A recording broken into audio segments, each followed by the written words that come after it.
Saudara, come on, unlock your mindset. Biasakan Anda harus tahu setiap Anda datang, something happen. Tuhan bergerak di tengah-tengah kita. I don't know how many saudara yang udah berkata Tuhan bergerak, mau kapan saya? You know, buat orang those who waiting, Tuhan akan melawat saudara malam hari ini. Ada amin? Tentang tali pengabdian atau tali hamba, karena penting sekali. Ada banyak anak-anak Tuhan tidak bisa mewarisi kalau pada mereka cuma sekedar punya datang ingin menikmati. Tapi malam hari ini Tuhan mau kita mewarisi banyak hal. Amin. Haleluya. Nah, saudara, kita buka firman Tuhan di Lukas 14 dulu. Lukas 14 ayat 14. Saya mau hati Anda menyala-nyala bagi Tuhan malam hari ini.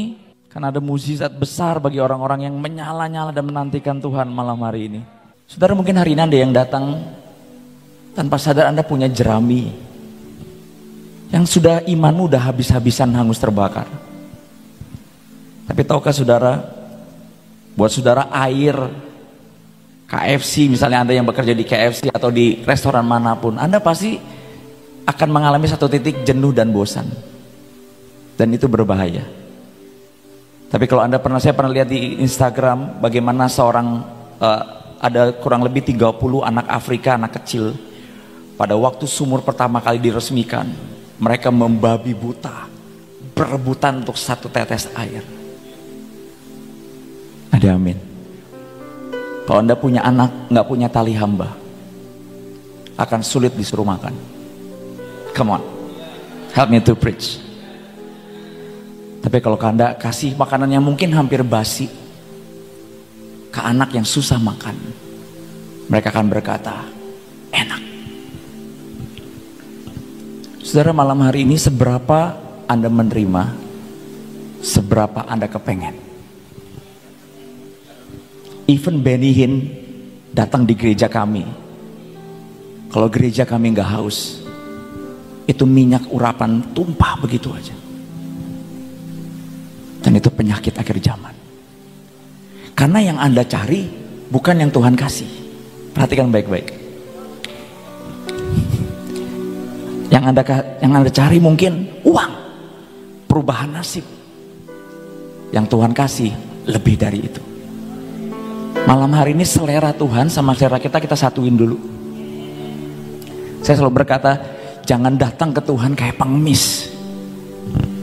Datang ke Tuhan menginginkan lebih, karena Dia Tuhan. Amin. Saya bukan anak seorang hamba Tuhan, jadi saya menghargai sekali bisa ada di rumah Tuhan. Saya nggak pernah grow up dengan orang-orang yang mengajarkan saya hal-hal yang ilahi, yang rohani. Itu kenapa hari ini saya selalu memposisikan diri saya untuk tetap bertumbuh jadi anak pengemis itu. Karena semua nasi, semua blessing, semua makanan mungkin atau apapun, roti yang hampir basi pun, buat saya itu segalanya. Dan itu yang membuat saudara sebenarnya bisa sampai garis akhir. Emas zil itu, Alkitab katakan layanilah Tuhan dalam Inggris dengan zil. Zil itu seperti api yang terus panas, yang bisa dibentuk, dibengkokkan, dibuat apapun. Pada waktu mama saya sakit kanker, dia lagi kritis. Dia cuma ngomong gini, kalau sembuh pengen melayani Tuhan lagi. Buat orang sakit kanker bisa duduk di sini, itu segalanya. Anda mungkin berkata, Pastor, saya orangnya memang begini, flat. Saudara, kalau raja sedang datang, jangan flat. Inimu harus menyala. Amin. Sambut mukjizatmu, sambut berkatmu, sambut sukacitamu, sambut blessingmu, sambut urapan Tuhan dalam hidup saudara. Catch the fire. Come on. Karena kita orang-orang yang seperti pengemis itu harusnya. Mari kita buka firman Tuhan. Apa yang Tuhan mau sampaikan hatinya bagi gereja ini. Lukas 14 ayat 12. Ada rahasia besar di sini.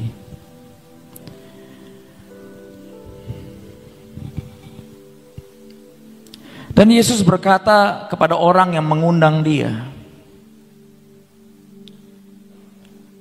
ayat 14, ayat 15. Lukas 14 ayat 15 berkata, berbahagialah orang yang akan dijamu dalam kerajaan Allah. Ayat 16. Tetapi Yesus berkata kepadanya, ada seorang yang mengadakan perjamuan besar dan ia mengundang banyak orang. Anda harus tahu setiap jamuan, saya yakin pengantinnya ingin kita yang diundang bukan cuma bawa ampau, tapi bawa sukacita dan senyum. Saudara, waktu dalam sebuah kebaktian di gereja kami, saya mau katakan gini, kami ini baru ngerti, baru tahu. Makanya roh sok tahu itu harus Anda patahin dalam hidup Anda. Berasa mengenal Tuhan membuat Anda nggak nyampe kenal Tuhan. Teruslah jadi hamba. Tahu saudara, dulu saya paling bingung apa itu hamba. Apa sih jubah hamba, tali hamba, saya nggak ngerti. Tapi ternyata itu jubah membuat saudara sampai garis akhir. Dan Tuhan jelasin bagus sekali. Pada waktu kami di gereja dalam pesta Tuhan yang indah bagi saya pribadi, malaikat itu bagiin kotak emas ada namanya. Tapi yang mukanya tanda kutip enggak menyambut Tuhan, ininya biasa dilewatin. Tapi yang nyambut Tuhan dengan sukacita dikasih. Cuman gara-gara apa? Sikap hati. Saya tipe termasuk orang hamba Tuhan yang sangat serius, yang fokus dan segala macam. Tapi pesan Tuhan dan penglihatan hari itu ngubah hidup saya. Sekarang saya kalau mau melayani, semua orang saya senyumin. Saya nggak mau Tuhan melewatkan saya. Amin, saudara. Coba jangankan Tuhan lah, kalau Anda kemarin Sincia ya saudara, yang mungkin Anda ada yang masih tradisi kan, ampau. Coba kalau cucumu nggak senyum-senyum, Anda pasti lewatin atau dikurangin jatahnya. Tuhan itu Bapa, Dia sama. Kadang-kadang kita butuh, tapi kita gagal menolong diri sendiri. Butuh kesembuhan, butuh mukjizat, tapi malas. Itu gagal menolong diri sendiri. Pengen dilawat Tuhan, tapi doa pagi nggak datang. Itu gagal menolong diri sendiri. I have to tell this. Karena percuma ada orang yang diurapi hari ini, urapannya terbuang. Kalau nggak ada yang ngambil. Nanti saya akan ajarkan buat setiap saudara. Bagaimana Allah sedang melawat gerejanya sebelum Dia datang kedua kali. Saya mau katakan, saya tidak belajar merasa paling terhina, tapi pengalaman saya 2 tahun ini ngubah hati saya. Sungguh mengubah hati saya. Kalau saya boleh berkata, dari antara banyak anak Tuhan atau hamba Tuhan, mungkin saya yang paling bodoh dan paling hina. Kalau bukan Tuhan yang menunjukkan dan memberikan belas kasihannya bagi gereja kami. Kami pikir kalau Anda belum ketemu Tuhan, Anda pikir hidupmu baik loh. Percaya sama saya. Tapi pas dia show His glory, yang Yesaya lakukan terjadi. Aku ini najis bibir. Ternyata yang aku bangunin dijerami. Coba kalau dia ngomong setelah kita selesai dan pulang. Makanya saya berkata, tanda orang yang dicintai Tuhan selalu dipukul oleh rotan, kata Alkitab. Kalau Anda berkata, kok ikut Tuhan salahnya banyak terus, jangan khawatir. Sebelum kekekalan menanti, berarti Anda dicintai, dikasih sebuah kesempatan. Itu anugerah yang besar. Come on. Saya berkata, Tuhan, kalau Engkau lewati aku, tiba-tiba umurku udah 80 atau 1 tahun, 1 hari lagi pulang ke surga, apa yang akan Kau katakan nanti di tahta? Banyak orang datang kepada saya, Pastor, nanti kalau kamu pulang ke surga, kamu mau ngomong apa ke Tuhan Yesus? Saya mikir, ngomong. Yang saya takutin dia ngomong apa? Takut gak? Oh man, saya seperti seorang hamba atau berkata, Tuhanku ngomong apa ya? Kalau dia ngomong kambing gimana? Ada kesempatan? Gak ada loh. Dulu semua khotbah yang saya anggap ngantuk, sekarang saya peluk erat-erat. Karena saya tahu saya bukan anak kandung. Saya ini pengemis secara rohani. Silsilah keluarga saya berantakan semua. Gak ada yang ngajarin saya kenal Tuhan. Saya berdoa malam hari ini ada sesuatu yang masuk dan semangat kembali untuk membangun. Lukas 14 tadi katakan gini, ayat 17. Menjelang perjamuan itu dimulai, ia menyuruh hambanya mengatakan kepada para undangan, marilah, sebab segala sesuatu sudah siap. Nah, saya baru ngerti ayat ini pada waktu tim doa kami mendapat penglihatan. Berapa banyak yang udah sering dengar Tuhan akan datang. Sampai ada yang mocking, right? Sampai ada yang kapan dia datang? Tahun 90 zaman lembu merah, saya masih ingat itu, Bu. Lembu merah, nanti ada perang atau apa. Selalu berganti-ganti sampai kita berkata, Tuhan nggak datang-datang. Anda mau tahu rahasianya di mana kedatangan Tuhan? Di penantian. Itu yang anak Tuhan seringkali gagal. Jangan pikirin datangnya, tapi jaga dirimu untuk tetap menanti. Itu rahasia penantian kedatangan Yesus kedua kali. Anda akan heran bagaimana iblis merusak gereja bukan dengan sesuatu yang kelihatan sekarang. Tapi iblis merusak gereja dengan apa yang kita ingini dalam hidup ini. Apa yang membuat Lot itu susah move on dari Sodom dan Gomora? Bukan karena perjinahannya, karena keindahannya. Orang Kristen kalau kena apa yang namanya kenyamanan, itu musuh yang paling mematikan di akhir zaman. Karena kalau kamu udah kena, kamu gak akan lagi menanti. Kamu akan mulai bosan, kamu akan mulai kenyang akan khotbah demi khotbah. Kamu akan mulai anggap biasa semua yang Tuhan kasih.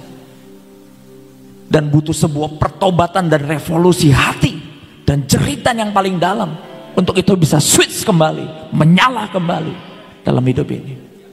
Dan saya ngalamin itu. Lakukan ini di gerejamu sampai garis akhir. Janganlah kerajinanmu kendor, janganlah cintamu pudar, janganlah ketaatanmu hilang, janganlah senjatamu tumpul, janganlah belas kasihanmu berhenti, janganlah kekuatanmu tertukar, janganlah kemurnianmu dapat dibeli, janganlah matamu tertipu, janganlah kamu lupakan kebaikan Tuhan dan gerejamu, janganlah persembahanmu ternodai. Ada manusia yang bisa buat begitu? Saya kaget. Tuhan berkata itu adalah pagar bagi hatimu dan gerejamu. Aku tunggu di garis akhir. Biarkan eklesia piringnya tetap menyala di hadapan Tuhan. It's all matters. Amin. Nah, kita belajar sebentar. Sebab segala sesuatu sudah siap. Tetapi bersama-sama mereka meminta maaf. Ikut Tuhan sopan aja nggak cukup. Kamu harus jujur apa yang ada di hatimu. Saat saya bosan, saya ngomong ke Tuhan. Kesetiaan adalah pelajaran yang paling setan takutkan. Karena itu nggak ada di dalam dirinya. Lucifer boleh hebat. Lucifer mungkin bisa cantik dan berkarunia. Cuman satu yang dia nggak punya. Kesetiaan.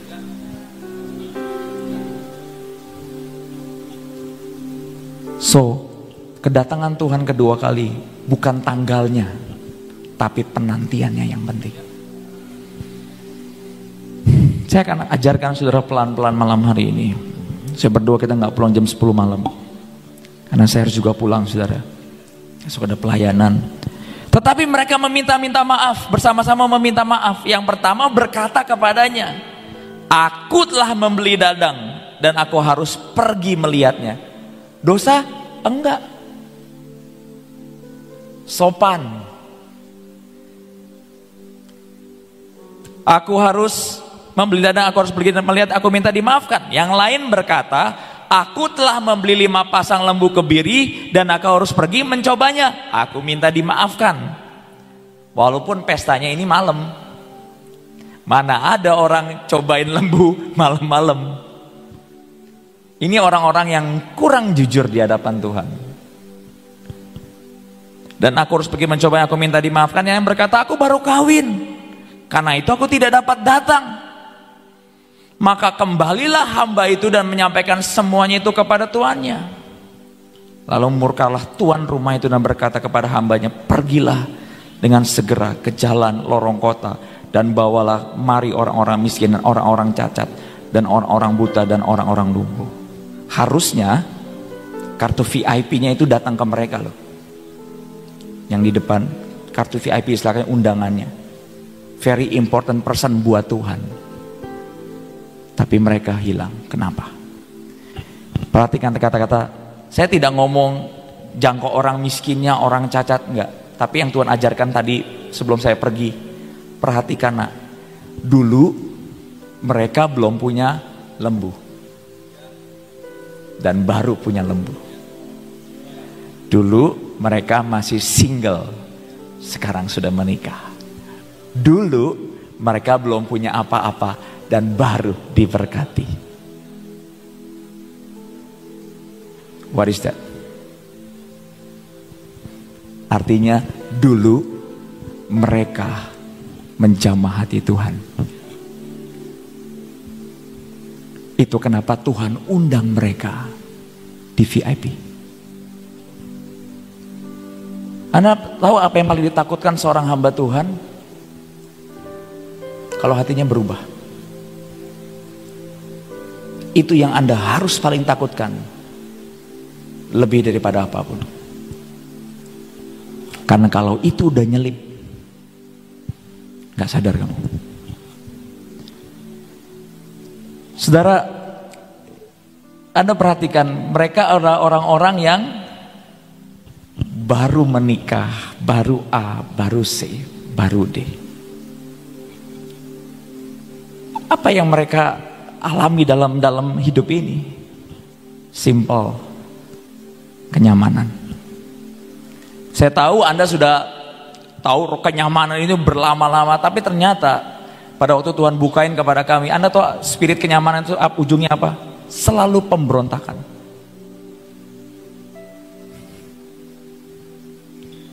Latihan musik dong. Sorry, saya baru ini. Pertama, karena nyaman. Kedua, orang nyaman selalu independen. Ujungnya selalu pemberontakan. Apa yang Anda belajar dari peristiwa ini? Mereka lupa yang ngundang mereka raja. Anda pikir kalau Anda diundang setiap hari Selasa atau melayani di gereja ini, latihan musik atau apapun, Anda pikir yang mengundang adalah eklesia? Yang ngundang Anda itu, you should fear of God. Karena saya mau katakan, raja ini mengambil mereka bukan pada waktu udah kawin, bukan pada waktu udah kaya, pas masih di bawah. Ternyata yang paling penting adalah kata Tuhan bukan baru kawinnya. Yang paling penting buat Tuhan bukan baru punya lembunya. Yang penting bagi Tuhan bukan baru diberkatinya, tapi undangan raja saat kamu di titik tertentu. Masih nggak itu membara di hati saudara? Sekali lagi, kalau kita tidak punya tali hamba, dari mana kita berasal? Coba kalau orang-orang undangan ini berpikir begini, oh iya ya, dulu masih single, dulu belum diberkati, belum punya lembu, kenapa jadi berubah? Harusnya mikirnya seperti itu. Kalau itu menyala dalam hati kita, gereja-gereja Tuhan, kapanpun gereja ini punya acara undangan Tuhan, Anda nggak lagi melihat eklesianya. Anda lihat bagaimana raja sebenarnya sudah mengubah nasib saya dan saudara. Dan dia tidak keberatan mengubah nasib kita. Ada amin malam hari ini. Jadi kenapa Tuhan marah hari itu? Karena simpel, hatinya berubah. Alkitab jelas katakan baru punya lembu, baru menikah. Come on church, tangkap hati Tuhan malam hari ini. Akhirnya yang dapat siapa? Orang-orang miskin, orang-orang cacat, orang-orang buta, orang-orang lumpuh. Karena saya mau katakan, kalau ada orang buta, orang lumpuh, orang miskin diundang ke pesta seorang raja atau Pak Jokowi, how it feel? Apa rasanya? Senangnya mungkin 2 hari nggak tidur, Mungkin 3 hari dia mandi sehari 4 kali, takut bau gitu. Karena dia tahu yang ngundang raja. Benih dari mana kita berasal, itu penting di akhir zaman. Ada amin. Dan apa yang ajaibnya? Ayat 22. Apakah Tuhan membuang mereka? Perhatikan baik-baik. Ayat 22. Tuhan ajarkan bagus sekali. Kemudian hamba itu melaporkan, Tuhan, apakah Tuhan perintahkan itu sudah dilaksanakan? Tetapi sekalipun demikian masih ada tempat. Garis bawahi kata-kata masih ada tempat. Apakah orang-orang itu Tuhan gantikan? Tidak. Bangkunya dibiarkan kosong sama Tuhan. Kalau Anda digantikan oleh Tuhan, Tuhan akan biarkan bangku saudara itu kosong.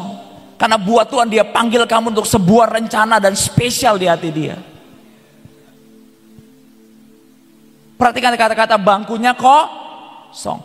Mau ada ribuan jiwa-jiwa yang datang, tetap di hati Tuhan kosong bangku hidupmu.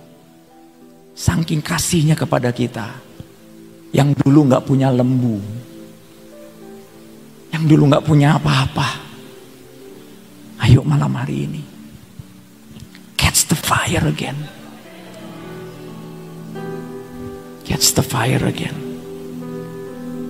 Matius 20. Saya pengen sekali ngajar ini biar saudara punya solid foundation. Anda yang bosan gampang terbakar, makanya tadi Om berkata hati-hati pas saya naik mimbar, hati-hati dengan jerami nak, jerami habis terbakar,